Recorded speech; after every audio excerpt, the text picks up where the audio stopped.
نحمده ونصلي ونسلم على رسوله الكريم وخاتم النبيين وعلى آله وأزواجه وأصحابه وأتباعه أجمعين.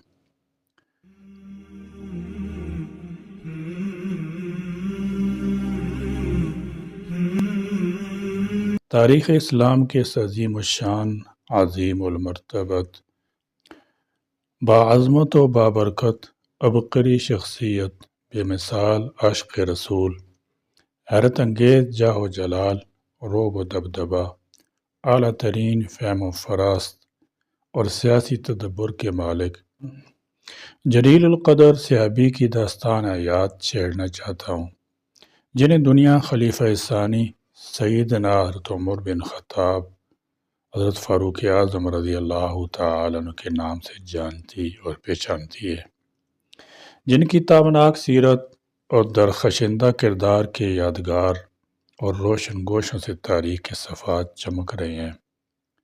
اب مورخین اور مصنفین نے بے شمار کتابیں تحریر فرما کر سیدنا حضرت فاروق اعظم رضی اللہ تعالیٰ عنہ کے فضائل و کمالات، سیرت و کردار، ان کے دینی و مذہبی، سیاسی، سماجی، رفاعی، فلاحی خدمات کو قیامت تک کے لیے محفوظ کر دیا ہے۔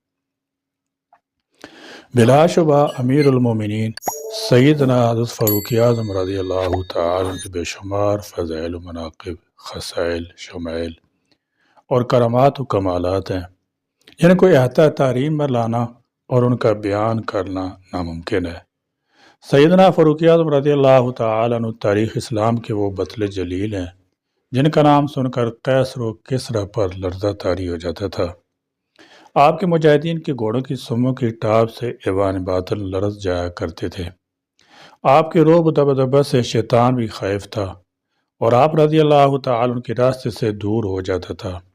اس لیے حضور نبی کریم صلی اللہ تعالی وسلم نے فرمایا کہ اللہ تعالیٰ کی قسم جس کے قبضہ قدرت میں میری جان ہے، عمر جس راستہ پر چلتا ہے شیطان اس راستے سے دور ہو جاتا ہے۔ اسی طرح متعدد فرامین رسول اللہ صلی اللہ تعالی وسلم سے سیدنا فاروق اعظم رضی اللہ تعالیٰ کی عظمت شان کا پتہ چلتا ہے، جن میں چند فرامین رسول اکرم صلی اللہ تعالی وسلم یہ ہیں: عمر سے بہتر کسی انسان پر آج تک سورج طلوع نہیں ہوا۔ جس سے عمر ناراض ہو جائے اس سے اللہ تعالیٰ بھی ناراض ہو جاتا ہے۔ میرے بعد اگر کوئی نبی ہوتا تو وہ عمر ہوتا۔ جس نے عمر سے محبت کی اس نے مجھ سے محبت کی، اور جس نے عمر سے بغض رکھا اس نے مجھ سے بغض رکھا۔ اللہ تعالیٰ نے عمر کی زبان اور قلب پر حق کو جاری فرما دیا ہے۔ تاریخ عالم نے ہزاروں جرنیل پیدا کیے، لیکن دنیا جہاں کے فاتحین سیدنا عمر فاروق رضی اللہ تعالیٰ کے سامنے طفل مکتوب لکھتے ہیں، اور دنیا کے اہل انصاف سیدنا عمر فاروق رضی اللہ تعالیٰ عنہ کی عدل پروری کو دیکھ کر جی کھول کر ان کی تعریف میں رطب اللسان ہے۔ دعائے رسول خلیفہ دوم سیدنا عمر فاروق رضی اللہ تعالیٰ عنہ اسلامی تاریخ میں یہ اعزاز حاصل ہے کہ آپ کو نبی کریم صلی اللہ تعالی وسلم نے اپنے رب سے مانگا۔ حضور اکرم صلی اللہ تعالی وسلم مراد ابراہیم خلیل اللہ ہیں، اور حضرت عمر فاروق رضی اللہ تعالی عنہ مراد امام الانبیاء حضرت محمد مصطفیٰ صلی اللہ تعالی علیہ وسلم ہے۔ حضرت ابراہیم علیہ السلام کی دعا سے خاتم الانبیاء صلی اللہ تعالی علیہ وسلم مبعوث ہوئے اور حرم آباد ہوا، اور حضور اکرم صلی اللہ تعالی وسلم کی دعا سے حضرت عمر فاروق رضی اللہ تعالی عنہ نے اسلام قبول کیا، اور سین حرم میں باجماعت نماز ادا کرنے کی باقاعدہ ابتدا ہوئی۔ امیر شریعت سیدنا عطا اللہ شاہ صاحب بخاری رحمۃ اللہ تعالی نے ایک سوال کے جواب میں فرمایا تھا کہ عمر رضی اللہ تعالی عنہ مراد رسول صلی اللہ تعالی وسلم ہے، یعنی دیگر صحابہ کرام رضی اللہ تعالی عنہ مرید رسول صلی اللہ تعالی وسلم ہے، اور عمر فاروق رضی اللہ تعالی عنہ مراد رسول ہے۔ ایک عالم نے کیا خوب کہا ہے کہ عمر پیغمبر اسلام صلی اللہ تعالی وسلم کے عطائے خداوندی تھے، ان کے علاوہ اور بھی بہت سے علماء اسلام، حکمائے اسلام، مستشرقین نے اپنے اپنے لفظ میں بارگاہ فاروقی میں عقیدت کے پھول نچھاور کیے ہیں۔ بارگاہ فاروقی میں عقیدت کے پھول نچھاور کیے ہیں۔ سیدنا عمر فاروق رضی اللہ تعالیٰ شمار مکہ مکرمہ کے چند پڑھے لکھوں میں ہوتا تھا، لیکن وہ بھی اسی عرب معاشرے کا حصہ تھے جہاں پیغمبر اسلام صلی اللہ تعالی علیہ وسلم کو قبل از نبوت صادق امین کہا جاتا تھا، اور بعد از اعلان نبوت نعوذ باللہ ساحر، شاعر، کاہن اور نہ جانے کیا کیا کہا گیا۔ اہل مکہ کے جبر و ستم بہت بڑھ چکے تھے۔ صحابہ کرام رضی اللہ تعالیٰ عنہ سرعام تبلیغ تو درکنار عبادت بھی نہیں کر سکتے تھے۔ چھپ کر دین اسلام کی تبلیغ عبادت کی جاتی تھی۔ صحابہ کرام رضی اللہ تعالیٰ عنہ کی تعداد اس وقت 39 تھی۔ ایک رات بیت اللہ کے سامنے عبادت کرتے ہوئے پیغمبر اسلام صلی اللہ تعالی وسلم نے اپنے پروردگار سے عجیب دعا کی، مانگی بھی تو عجب شے مانگی، کسی کے وہم و گمان میں نہیں تھا کہ دعا میں یہ بھی مانگا جاتا ہے۔ اسلام کی بڑھوتری کی دعا کی جاتی، اہل مکہ کے ایمان لانے کی دعا کی جاتی، دنیائے عالم میں اسلام کی اشاعت کی دعا کی جاتی، یا اہل مکہ کے ظلم و ستم کی بندش کے لیے ہاتھ اٹھائے جاتے، لیکن میرے عظیم پیغمبر صلی اللہ تعالی وسلم نے دعا کی کہ اے اللہ عمر ابن ہشام اور عمر ابن خطاب میں سے کسی کو اسلام کی عزت کا ذریعہ بنا۔ نبی کریم صلی اللہ تعالی وسلم نے مکہ مکرمہ 2 لوگوں کو نامزد کیا اور فیصلہ خدائے علام الغیوب پر چھوڑ دیا کہ اللہ ان دونوں میں سے جو تجھے پسند ہو وہ دے دے۔ اللہ تبارک و تعالی نے پیغمبر اسلام صلی اللہ تعالی وسلم کی دعا کو شرف قبولیت سے نوازا، اور اسباب کی دنیا میں سیدنا عمر فاروق رضی اللہ تعالی عنہ کے اسلام لانے کا سبب یہ بنا کہ ایک روز تحت اخبر نہ لیے جا رہے تھے، راستہ میں بنو زورہ سے تعلق رکھنے والا ایک شخص ملا جس نے پوچھا کہ عمر خیریت، کہاں کا ارادہ ہے؟ کہنے لگے محمد کو قتل کرنے جا رہا ہوں، اس نے نئے دین کا اعلان کر کے مکہ والوں میں تفریق کر دی ہے، کیوں نہ اس قصہ کو ختم کر دوں۔ بنو زورہ سے تعلق رکھنے والے شخص نے کہا کہ عمر اگر تم نے ایسا کیا تو کیا، بنو ہاشم بنو زورہ تم سے انتقام نہیں لیں گے۔ کہنے لگے لگتا ہے کہ تم بھی اس نئے دین میں شامل ہو چکے ہو۔ انہوں نے کہا کہ پہلے اپنے گھر کی خبر تو لو، تمہاری بہن و بہنوئی مسلمان ہو چکے ہیں۔ جلال میں نکلنے والا عمر سیدھا بہن کے گھر پہنچتا ہے۔ یہاں سیدنا خباب بن الارت رضی اللہ تعالی عنہ کے بہنوئی بہن کو سورۃ طٰہٰ پڑھا رہے تھے۔ باہر سے آواز سنی اور دروازہ پر دستک دی، اندر سے پوچھا گیا کون؟ عمر نام سنتے ہی سیدنا خباب چھپ گئے۔ عمر نے آتے ہی پوچھا تم لوگ کیا پڑھ رہے تھے؟ انہوں نے بات ٹالتے ہوئے کہا کہ ہم آپس میں باتیں کر رہے تھے۔ کہنے لگے میں نے سنا ہے تم نئے دین میں شامل ہو گئے ہو۔ بہنوئی نے کہا کہ عمر وہ دین تیرے دین سے بہتر ہے، تو جس دین پر ہے یہ گمراہ راستہ ہے۔ بس سننا تھا کہ بہنوئی کو دے مارا زمین پر۔ بہن چھڑانے آئی تو اتنی زور سے اس کے چہرے پر تمانچہ رسید کیا کہ ان کے چہرے سے خون نکل آیا۔ بہن کے چہرے پہ خون دے کر غصہ ٹھنڈا ہوا، بہنوئی کو چھوڑ کر الگ ہو کر بیٹھے اور کہنے لگے کہ اچھا لاؤ دکھاؤ تم لوگ کیا پڑھ رہے تھے۔ بہن نے کہا تم ابھی اس کلام کے آداب سے ناواقف ہو، اس کلام مقدس کے آداب ہیں، پہلے تم وضو کرو پھر دکھاؤں گی۔ انہوں نے وضو کیا اور سورۃ طٰہٰ پڑھنی شروع کی۔ یہ پڑھتے جا رہے تھے اور کلام الہی کی تاثیر قلب کو متاثر کی جا رہی تھی۔ خباب بن ارت رضی اللہ تعالی عنہ یہ منظر دیکھ کر باہر نکل آئے اور کہنے لگے عمر کل رات نبی کریم صلی اللہ تعالی وسلم نے بارگاہ خداوندی میں دعا کی تھی کہ اے اللہ عمر بن ہشام یا عمر بن خطاب میں سے کسی کو اسلام کی عزت کا ذریعہ بنا، یا ان میں سے کسی ایک کے ذریعے اسلام کی تائید فرما۔ اے عمر میرے دل نے گواہی دی تھی کہ یہ دعائے پیغمبر صلی اللہ تعالی وسلم عمر بن خطاب کے حق میں پوری ہوگی۔ اسی طرح کی ایک روایت سیدنا سعید بن مسیب رحمہ اللہ تعالی سے مروی ہے۔ وہ فرماتے ہیں یعنی جب کبھی رسول اللہ صلی اللہ تعالی وسلم عمر بن خطاب یا ابو جہل کو دیکھتے تو رب العزت کے حضور 10 دعا دراز کرتے ہوئے فرماتے اے اللہ ان دونوں میں سے جو تیرے نزدیک زیادہ پسندیدہ ہے اس سے اپنے دین کو قوت عطا فرما۔ سیدنا خباب بن ارت رضی اللہ تعالیٰ عنہ سے سیدنا عمر رضی اللہ تعالیٰ عنہ کہنے لگے کہ اچھا تم مجھے بتاؤ محمد صلی اللہ تعالی وسلم کہاں ہیں، میں ان سے ملنا چاہتا ہوں۔ انہوں نے بتایا کہ صفا پہاڑی پر واقع ارقم رضی اللہ تعالیٰ کے مکان میں قیام پذیر ہیں۔ سیدنا عمر رضی اللہ تعالیٰ عنہ چل پڑے۔ در پر مقیم صحابہ کرام رضی اللہ تعالیٰ عنہ نے جب دیکھا کہ عمر آ رہا ہے اور ہاتھ میں ننگی تلوار ہے تو گھبرائے ہوئے آن صلی اللہ تعالی وسلم کو بتایا۔ وہیں اسد اللہ سیدنا حمزہ بن عبد المطلب رضی اللہ تعالیٰ بھی تھے۔ وہ فرمانے لگے آنے دو، اگر ارادہ نیک ہے تو خیر ہے اور اگر ارادہ صحیح نہیں تو میں اس کی تلوار سے اس کا کام تمام کر دوں گا۔ جب سیدنا عمر رضی اللہ تعالیٰ وہاں پہنچے تو پیغمبر اسلام صلی اللہ تعالیٰ وسلم پر نزول وحی جاری تھا۔ چند لمحوں بعد آپ صلی اللہ تعالی وسلم نے عمر سے فرمایا، اے عمر، تم کس چیز کا انتظار کر رہے ہو؟ کیا ابھی وقت نہیں آیا کہ تم اسلام قبول کرو؟ بس یہ سننا تھا کہ فوراً کلمہ شہادت پڑھتے ہوئے دائرہ اسلام میں داخل ہو گئے۔ اصحاب رسول صلی اللہ تعالی وسلم نے حضرت عمر رضی اللہ تعالیٰ کے اسلام لانے کی خوشی میں اس زور سے نعرہ تکبیر بلند کیا کہ صحن کعبہ میں بیٹھے ہوئے کفار مشرکین نے بھی سنا، اور اس نعرے کی آواز سے وادی مکہ گونج اٹھی۔ پھر نبی رعوف الرحیم صلی اللہ تعالی وسلم نے سیدنا عمر رضی اللہ تعالیٰ کا سینہ مبارک پر دست اقدس رکھا اور دعا فرمائی، اللہم اخرج ما فی صدری من غل وأید لہ ایمانا، یا اللہ اس کے سینے میں جو کچھ میل کچیل ہو وہ دور کر دے اور اس کے بدلے ایمان سے اس کا سینہ بھر دے۔ قبول اسلام کے وقت بعد مورخین کے نزدیک آپ کی عمر 30 سال تھی، اور بعد کہتا ہے کہ عمر 26 سال تھی۔ مصر کے ایک بہت بڑے عالم مفسر قرآن جناب علامہ طنطاوی نے عجیب جملہ کہا ہے کہ حقیقت یہ ہے کہ عمر اسی گھڑی پیدا ہوئے اور یہیں سے ان کی تاریخی زندگی کا آغاز ہوا۔ مفسر قرآن سیدنا عبداللہ بن عباس رضی اللہ تعالیٰ عنہ فرماتے ہیں، یعنی حضور سرور کائنات صلی اللہ علیہ وسلم نے فرمایا کہ جبرائیل میرے پاس آئے اور کہا کہ آسمان والے عمر کے قبول اسلام پر خوشی منا رہے ہیں۔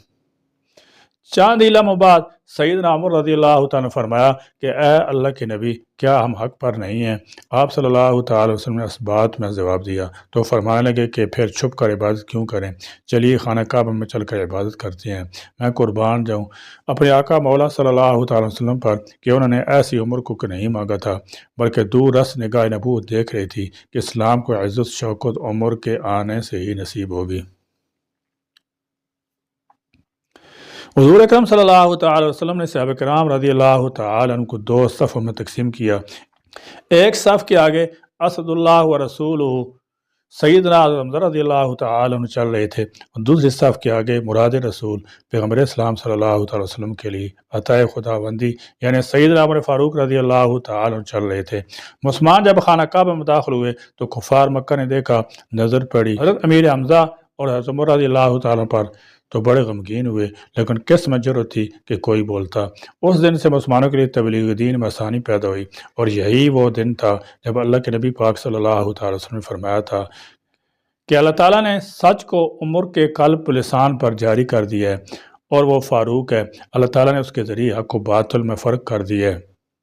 جناب سیدنا عبداللہ رضی اللہ تعالیٰ فرماتے ہیں، اللہ کی قسم ہم کعبہ کے پاس کھلے بندوں نماز نہیں پڑھ سکتے تھے، یہاں تک کہ عمر رضی اللہ تعالی عنہ اسلام لائے۔ اسی طرح صہیب بن سنان رضی اللہ تعالی عنہ فرماتے ہیں کہ جب عمر رضی اللہ تعالی عنہ اسلام قبول کیا تو اسلام کو غلبہ نصیب ہوا، اور ہم کھلے بندوں اسلام کی دعوت دینے لگے، اور ہم حلقہ بنا کر بیت اللہ میں بیٹھے تھے، ہم بیت اللہ کا طواف کرنے لگے، اور اب ہم پر اگر کوئی زیادتی کرتا تو ہم اس سے بدلہ لیتے تھے۔ کچھ اسی قسم کے تاثرات فقی علومت سیدنا عبداللہ بن مسعود رضی اللہ تعالی عنہ کی بھی تھے۔ وہ فرماتے ہیں کہ عمر کا اسلام قبول کرنا ہماری کھلی فتح تھی، اور عمر رضی اللہ تعالی عنہ کا ہجرت کرنا ہمارے لیے اللہ تعالیٰ کی نصرت خاص تھی، اور آپ کی خلافت تو ہمارے لیے سراپا رحمت تھی۔ میں نے وہ دن بھی دیکھے ہیں جب ہم بیت اللہ کے قریب نماز ادا نہیں کر سکتے تھے، لیکن جب حضرت عمر رضی اللہ تعالی عنہ اسلام لائے تو آپ نے کفار سے مقابلہ کیا، یہاں تک کہ وہ ہمیں نماز پڑھنے دینے لگے۔ سیدنا حضرت عمر رضی اللہ تعالی عنہ کی شان رفیع میں چند فرامین رسالت محمد صلی اللہ تعالی وسلم۔ نمبر 1، نبی اکرم صلی اللہ تعالی وسلم فرماتے ہیں کہ اے ابن خطاب، اس ذات پاک کی قسم جس کے دست قدرت میری جان ہے، جس راستے پہ آپ کو چلتا ہوا شیطان پا لیتا ہے وہ اس راستہ سے ہٹ جاتا ہے، وہ راستہ چھوڑ کر دوسرا اختیار کرتا ہے۔ صحیح بخاری میں روایت ہے کہ حضور پاک صلی اللہ تعالی وسلم فرماتے ہیں، میں نے حالت خواب میں دودھ پیا یہاں تک کہ میں اس سے سیر ہو گیا، اور اس کی سرابی کے اثار میرے ناخنوں میں نمایاں ہونے لگے۔ پھر میں نے وہ دودھ عمر کو دے دیا۔ اصحاب رسول نے پوچھا، یا رسول اللہ، اس خواب کی تعبیر کیا ہے؟ تو آپ صلی اللہ تعالی وسلم نے فرمایا، علم۔ اسی طرح امام بخاری رحمۃ اللہ تعالی نے ایک اور روایت میں اپنی صحیح میں درج کی ہے کہ سیدنا ابو سعید خدری رضی اللہ تعالی عنہ فرماتے ہیں کہ میں نے رسول اللہ صلی اللہ تعالی وسلم کو یہ فرماتے ہوئے سنا ہے کہ میں نیند میں تھا، میں نے لوگوں کو دیکھا کہ وہ میرے سامنے پیش کی جا رہے ہیں اور انہوں نے قمیض پہنی ہوئی ہے، کسی کی قمیض سینے تک اور کسی کی اس سے نیچے تک، اور پھر عمر کو پیش کیا گیا، انہوں نے ایسی لمبی کھلی قمیض پہنی ہوئی تھی کہ وہ زمین پر گھستی جا رہی تھی۔ اصحاب رسول صلی اللہ تعالی علیہ وسلم نے عرض کیا کہ یا رسول اللہ، اس خواب کی تعبیر کیا ہے؟ نبی کریم صلی اللہ تعالی علیہ وسلم نے فرمایا، دین۔ اسی طرح بڑی ہی مشہور معروف حدیث نبی ہے کہ نبی کریم صلی اللہ تعالی وسلم نے فرمایا، اگر میرے بعد کوئی نبی ہوتا تو عمر ہوتا، یعنی اگر سلسلہ نبوت جاری رہتا تو سیدنا حضرت عمر رضی اللہ تعالی عنہ بھی منصب نبوت سے سرفراز کیے جاتے۔ ایک حدیث مبارکہ میں ہے کہ رسول مکرم معظم صلی اللہ تعالی وسلم نے فرمایا کہ تم سے پہلے جو امم گزری ہیں ان میں محدث ہوا کرتے تھے، اور میری امت میں اگر کوئی محدث ہے تو وہ عمر ہے۔ اسی حدیث مبارکہ میں لفظ محدث کی تشریح میں صاحب فتح الباری علامہ ابن حجر اسقلانی رحمۃ اللہ تعالی یوں تعریف فرماتے ہیں کہ یعنی محدث وہ ہے جس کی طرف اللہ کی طرف سے اعلام کیے جائے، ملائے اعلیٰ سے اس کے دل میں القاء کیے جائے، اور بغیر کسی ارادہ و قصد کے جس کی زبان پر حق جاری کر دیے جائے، یعنی اس کی زبان سے حق بات ہی نکلے۔ نمبر 6، ایک بار سیدنا عمر رضی اللہ تعالی عنہ شفیع اعظم نبی اکرم صلی اللہ تعالی وسلم کی برگاہ میں حاضر ہوئے اور عمرہ کی اجازت طلب کی، تو نبی مکرم معظم صلی اللہ تعالی علیہ وسلم نے فرمایا، اے میرے بھائی، اپنی نیک دعاؤں میں ہمیں بھی شریک کرنا۔ بخاری شریف میں سیدنا انس بن مالک رضی اللہ تعالی عنہ سے مروی حدیث ہے کہ ایک دفعہ حضور پر نور صلی اللہ تعالی علیہ وسلم احد پہاڑ پر تشریف لے گئے، ہمراہ ابوبکر، عمر، عثمان بھی تھے۔ احد پہاڑ لرزنے لگا تو حضور انور صلی اللہ تعالی وسلم نے اپنے قدم مبارک احد پر مارتے ہوئے فرمایا، اے احد، ٹھہر جا، تجھ پر اس وقت نبی، صدیق اور شہید کے علاوہ اور کوئی نہیں۔ مفتی اعظم ہند مفتی کفایت اللہ دہلوی رحمۃ اللہ تعالی فرماتے ہیں، جو باتیں خلاف عادت انبیاء کرام علیہ الصلاۃ والسلام کے ہاتھ پر ظاہر ہوں انہیں معجزہ، جو اللہ کے نیک بندوں کے ذریعے ظاہر ہوں انہیں کرامات کہتے ہیں۔ حضرت عمر فاروق رضی اللہ تعالی عنہ ایک بار مدینہ منورہ میں تشریف فرما تھے کہ زلزلے کی کیفیت زمین پر طاری ہوئی اور زمین کانپنے لگی۔ حضرت عمر رضی اللہ تعالی عنہ کا دورہ تو مشہور تھا جس نے عدل و انصاف میں اپنے اور بیگانے کا فرق مٹا دیا۔ دورہ زمین پر مارا اور فرمایا، کیوں کانپتی ہے؟ کیا تجھ پر عمر نے انصاف نہیں کیا؟ زلزلہ اسی وقت تھم گیا۔ زمین کا تھم جانا اس بات کی گواہی تھی کہ آپ نے انصاف کا حق ادا فرمایا۔ اور علماء سلف میں یہ بات مشہور ہی ہے کہ حضرت عمر کے عدل اور محدثین کے اسفار کے وسیلے سے جو دعا مانگی جائے اللہ تعالیٰ اسے شرف قبولیت سے نوازتے ہیں۔ دریا نیل مصر کا مشہور دریا ہے، سال میں ایک بار خشک ہو جاتا تھا، چنانچہ مصر کے لوگ ایک خوبصورت لڑکی کا بناؤ سنگار کر کے اسے دریا میں ڈالتے تو پانی حسب معمول جاری ہو جاتا۔ مصر جب فتح ہوا، اسلام کی روشنی جب وہاں پہنچی تو حسب روایت دریا خشک ہونے کے وقت لڑکی کو تیار کر کے اہل مصر لڑکی کو دریا میں پھینکنے لگے۔ مصر کے حاکم نے حضرت عمر رضی اللہ تعالی عنہ کو اس رسم بد سے بذریعہ خط آگاہ فرمایا۔ حضرت عمر رضی اللہ تعالی عنہ نے فرمایا، انسانی جان دریا سے قیمتی ہے، میرا یہ خط دریا میں ڈال دو۔ لوگ حیران تھے، نیل ایک دریا ہے، انسان نہیں کہ وہ خط کا مطلب جان سکے، مگر انہیں یہ پتہ نہ تھا جو رب العالمین کا حکم مانتا ہے پھر ساری کائنات اس کا حکم مانتی ہے۔ خط کا مضمون پڑھ کر حضرت عمر رضی اللہ تعالی عنہ کے ایمان یقین کا اندازہ لگایا جا سکتا ہے۔ ایک ایک حرف سے توحید ٹپکتی نظر آتی ہے۔ حضرت عمر رضی اللہ تعالی عنہ نے لکھا، بسم اللہ الرحمن الرحیم، اللہ تعالیٰ کے بندے عمر بن خطاب کی طرف سے دریا نیل کے نام، اگر تم اپنے اختیار سے جاری رہتا ہے تو ہمیں کوئی ضرورت نہیں، اور اگر تم اللہ تعالیٰ کے حکم سے جاری ہے تو پھر تجھے جاری رہنا چاہیے۔ یہ خط جب دریا میں ڈالا گیا تو نیل میں پانی ایسے چڑھنا شروع ہوا جیسے سیلاب کے دنوں میں تیزی سے چڑھتا ہے، اور ایسا جاری ہوا کہ آج تک جاری و ساری ہے۔ اس کی روانی فیض رسانی میں کوئی فرق نہیں آیا۔ تاریخ نے یہ بھی نقل کیا ہے کہ اس واقعے کو دیکھ کر غیر مسلم نے کلمہ پڑھنا شروع کر دیا کہ جس مذہب حق کے ماننے والے کی تحریر کا حکم دریا بھی مانے، اس مذہب حق کی برکات کا عالم کیا ہوگا۔ حضرت عمر فاروق رضی اللہ تعالی عنہ ایک روز جمعہ کا خطبہ ارشاد فرما رہے تھے کہ اچانک خلاف معمول 2-3 بار فرمایا، یا ساریۃ الجبل، اے ساریہ پہاڑ کی طرف دیکھ۔ حضرت عبد الرحمن بن عوف نے بعد میں دوران خطبہ اس جملے کے کہنے کی وجہ پوچھی تو حضرت عمر رضی اللہ تعالی عنہ فرمایا، عراق میں نہاوند کے مقام پر حضرت ساریہ کی قیادت میں جو لشکر مشروف جہاد ہے، میں نے دیکھا کہ اس کے سامنے سے کفار کا لشکر آ رہا ہے جس کی حضرت ساری کو خبر ہے، اور پیچھے سے جو لشکر پہاڑ سے آ رہا ہے اس کی خبر نہیں۔ چنانچہ میں نے یہ الفاظ بھی اختیار کیے اور اس یقین کے ساتھ کہے کہ اللہ تعالیٰ ان تک پہنچا دے گا۔ کچھ دنوں بعد عراق سے جب حضرت ساریہ کا قاصد آیا تو اس نے اس کی تصدیق کی کہ ہم لوگوں نے جمعہ کے دن فلاں وقت حضرت عمر رضی اللہ تعالیٰ کی آواز سنی اور سنبھل گئے اور پہاڑ پر چڑھ کر دشمن سے مدافعت کی۔ اللہ تعالیٰ نے کامیابی عطا فرمائی۔ اس واقعہ پر تعجب نہیں کرنا چاہیے۔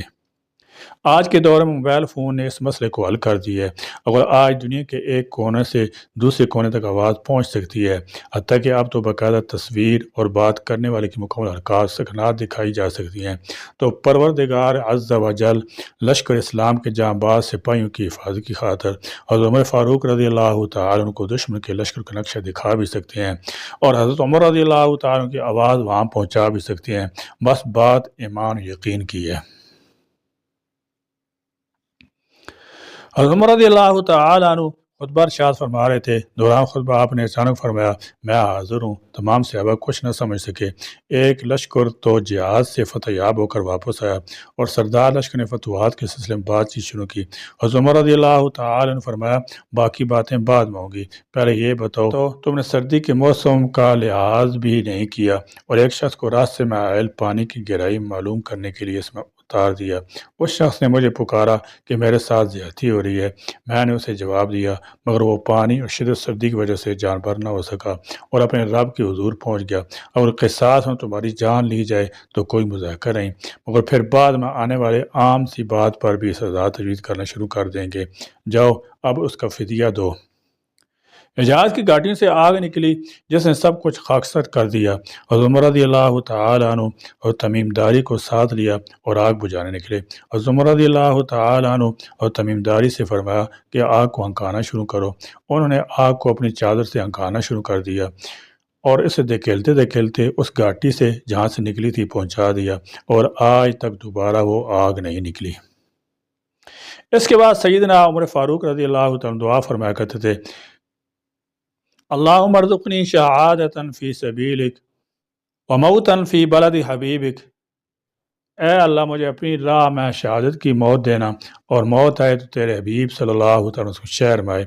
آخری ایام حیات میں آپ نے خواب میں دیکھا کہ ایک سرخ مرغ نے آپ رضی اللہ تعالیٰ کے شکم مبارک میں 3 چونچیں ماری۔ آپ نے یہ خواب لوگوں سے بیان کیا اور فرمایا کہ میری موت کا وقت قریب ہے۔ اس کے بعد یہ ہوا کہ ایک روز اپنے معمول کے مطابق بہت سویرے نماز کے لیے مسجد میں تشریف لے گئے۔ اس وقت ایک در آپ کے ہاتھ میں ہوتا تھا اور سونے والوں کو اپنے در سے جگاتے تھے۔ مسجد میں پہنچ کر نمازیوں کی صفیں درست کرنے کا حکم دیتے، اس کے بعد نماز شروع فرماتے اور نماز میں بڑی بڑی صورتیں پڑھتے۔ اس روز بھی آپ نے ایسا ہی کیا۔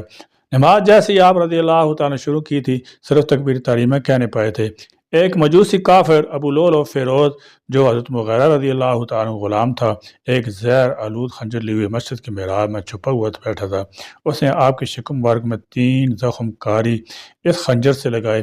آپ بے ہوش ہو کر گر گئے اور حضرت عبدالرحمن بن عوف رضی اللہ تعالیٰ عنہ نے آگے بڑھ کر بجائے آپ کی امامت کے مختصراً نماز پڑھ کر سلام پھیرا۔ ابو لولو نے چاہا کہ کسی طرح مسجد سے باہر نکل کر بھاگ جائے، مگر نمازیوں کی صفیں مثل دیوار کی حائل تھیں، اس سے نکل جانا آسان نہ تھا۔ اس نے اور صحابیوں کو بھی زخمی کرنا شروع کر دیا۔ 13 صحابی زخمی، جن میں سے 7 جانبر نہ ہو سکے۔ اتنے میں نماز ختم ہو گئی اور ابو لولو کو پکڑ لیا گیا۔ جب اس نے دیکھا کہ میں گرفتار ہو گیا تو اسی خنجر سے اس نے اپنے آپ کو ہلاک کر دیا۔ بالآخر آپ کی دعائے شہادت کو حق تعالیٰ جل شانہ نے قبول فرمایا اور دیار حبیب صلی اللہ تعالی وسلم بلکہ مصلی رسول صلی اللہ تعالی وسلم پر آپ کو 27 ذوالحجہ بروز 4 شنبہ بہت زخمی کیا گیا اور یکم محرم بروز 1 شنبہ اتوار آپ رضی اللہ تعالی عنہ نے شہادت پائی۔ شہادت کے وقت آپ کی عمر مبارک 63 برس تھی اور صہیب رضی اللہ تعالی عنہ نے نماز جنازہ پڑھائی اور خاص روضہ نبی صلی اللہ تعالی وسلم میں ابوبکر صدیق رضی اللہ تعالی عنہ کے پہلو میں آپ کی قبر بنائی گئی۔ رضی اللہ تعالی عنہ وارضا۔ آج ضرورت ہے کہ دل میں اللہ عز و جل کی طلب پیدا کی جائے اور دل کو اللہ عز و جل کے ذکر سے جگمگایا جائے تاکہ ہمیں مراد رسول صلی اللہ تعالیٰ وسلم کی سیرت کردار کے صحیح معانی مفہوم سمجھ آ سکے۔ اللہ تعالیٰ ہمیں ان حضرات کے نقش قدم پر چلنے کی توفیق نصیب فرمائے، آمین۔ سیرت مصطفیٰ صلی اللہ تعالیٰ وسلم کے مزید واقعات انشاءاللہ تعالیٰ سبق نمبر 67 میں پڑھیں گے۔ اللہ تعالیٰ ہمیں آپ صلی اللہ تعالیٰ وسلم کی سیرت مطالعہ پڑھنے اور اس پر عمل پیرا ہونے کی توفیق بخشے، آمین۔ وآخر دعوانا الحمدللہ رب العالمین۔